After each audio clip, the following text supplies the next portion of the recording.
Hello, salut tout le monde et bienvenue encore sur notre chaîne Josefia Rizado French. Alors, nouvelle vidéo, mais ici on va pas faire de mouvement ou pas d'exécution.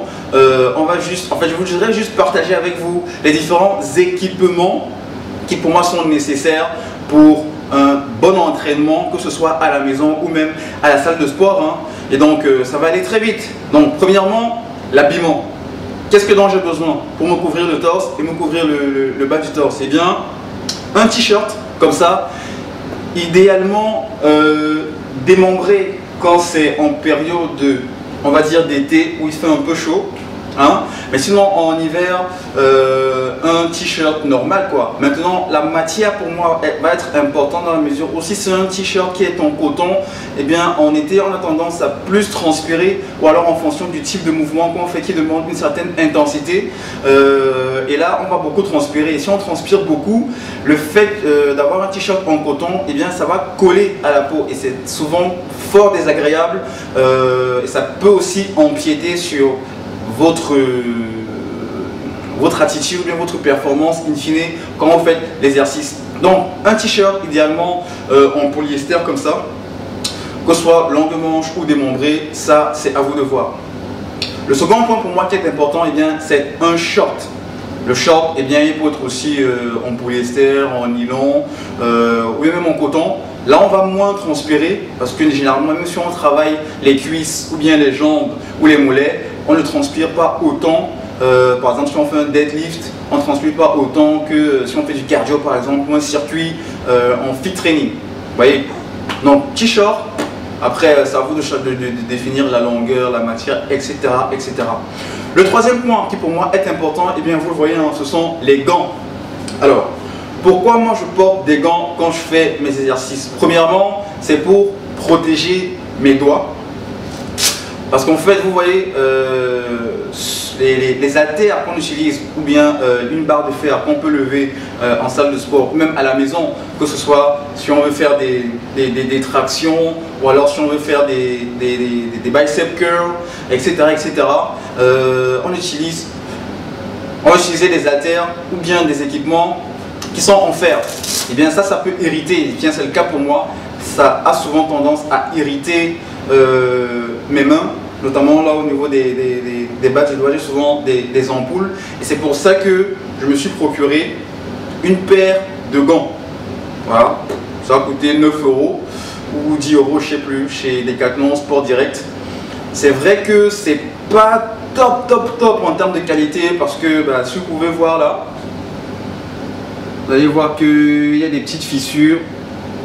C'est déjà un peu déchiré, alors que ça fait pas 3 mois que je les ai eu quoi. En même temps je travaille aussi tous les jours, donc j'utilise tous les jours, raison pour laquelle ça s'épuise vite on va dire. L'autre raison pour laquelle j'utilise des gants, c'est que j'ai une alliance. Et bien pour protéger mon alliance, même si c'est de l'or, je préfère quand même la protéger pour les rayures, on ne sait jamais, et aussi surtout pour les blessures, parce qu'en faisant un mouvement, ça peut coincer avec la barre de fer ou la terre, ça peut faire mal, ou carrément faire une blessure au niveau du doigt ou du phalange. Donc c'est pas toujours évident de bosser avec une petite blessure, une petite gêne, ça empiète sur les performances. Le quatrième et dernier point en termes d'équipement ou d'habillement, c'est le collant. Généralement, je préfère utiliser un collant bien sûr en hiver parce qu'il fait froid, même si on va travailler en intérieur, mais ça permet de réchauffer le muscle et donc de faciliter une bonne circulation du sang pendant qu'on fait le mouvement, ce qui est toujours très bien parce que ça évite les blessures du muscle. Mais aussi je continue de l'utiliser aussi, je le garde en été, bien pour les mêmes raisons et aussi pour une question d'esthétique, vous voyez, parce que moi souvent j'aime souvent aussi bien prendre soin de mon image et tout. Ouais, les gars vont dire c'est monté, c'est descendu. Bon bref, c'est un choix, mais je partage aussi avec vous parce que ça fait partie de mes équipements en termes d'habillement. Maintenant on va passer à un autre, toujours faisant partie des équipements pour le sport. J'ai une gourde dans laquelle je mets de l'eau minérale. Quand je fais mon temps de repos après une série, de temps en temps je bois de l'eau. Boire de l'eau permet de s'oxygéner, et vu qu'on est en train de se dépenser, le cœur bat beaucoup plus à forte pulsation que si on est au repos, et donc c'est normal qu'il faille l'oxygéner. Et bien la meilleure des façons, bien sûr, en retrouvant sa respiration, bien son haleine, et bien c'est de boire de l'eau minérale, parce qu'on va oxygéner à la fois les muscles et le cœur qui pompe le sang vers le muscle. Ensuite, j'ai aussi une gourde pour mes protéines, un protein shake. Il y aura une autre vidéo sur les protéines et les compléments alimentaires séparés. Pour le moment, je vous donne juste les différents éléments avec lesquels moi je fais sport, que ce soit à la maison ou en salle.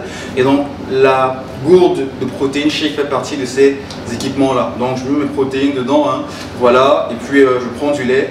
Comme c'est au goût, c'est plus, on va dire, ça passe mieux que de l'eau, mais en fonction de la protéine que vous avez, pour utiliser aussi de l'eau. Et donc je mets dedans et c'est comme ça que je l'emporte. Même quand je suis à la maison, je finis, tac, je bois jusqu'à la fin pour justement donner cet apport énergétique, puisque le fait de me dépenser, mes fibres musculaires se sont plus ou moins détruites, hein, et donc le fait de les aider à se régénérer, j'apporte de l'énergie via les protéines. Et voilà, donc ça c'est les équipements, ou bien c'est les ustensiles que moi j'utilise. Est-ce que c'est forcément utile? Oui et non. Oui pour l'habillement, parce que voilà, il faut quand même être couvert. Sauf si pour l'un des vous n'avez pas forcément besoin d'être couvert en faisant l'exercice, hein, il y a des choix. Et bon, maintenant en termes de la gourde par exemple pour l'eau, le protein shake, le collant, les gants, ça c'est vraiment à chacun de définir. Il y en a pour qui ça pose pas un problème, par exemple d'avoir qui n'ont pas d'ampoule sur les mains quand ils prennent des haltères ou une barre de fer. Donc à ce moment là, pas besoin d'utiliser des gants ou un collant comme j'ai dit. Et donc voilà les gars. Donc fin de la vidéo. Si vous avez aimé, petit pouce bleu. Si tu es nouveau sur la chaîne, eh bien abonne-toi, hein. N'hésite pas à aller regarder nos autres vidéos qu'on avait déjà fait sur les 5 meilleurs exercices par exemple. Et si tu as des questions, n'hésite pas, des commentaires, des feedbacks, on est là pour partager, pour s'entraider afin de mieux avancer les uns les autres. Donc, ciao les gars, bon week-end.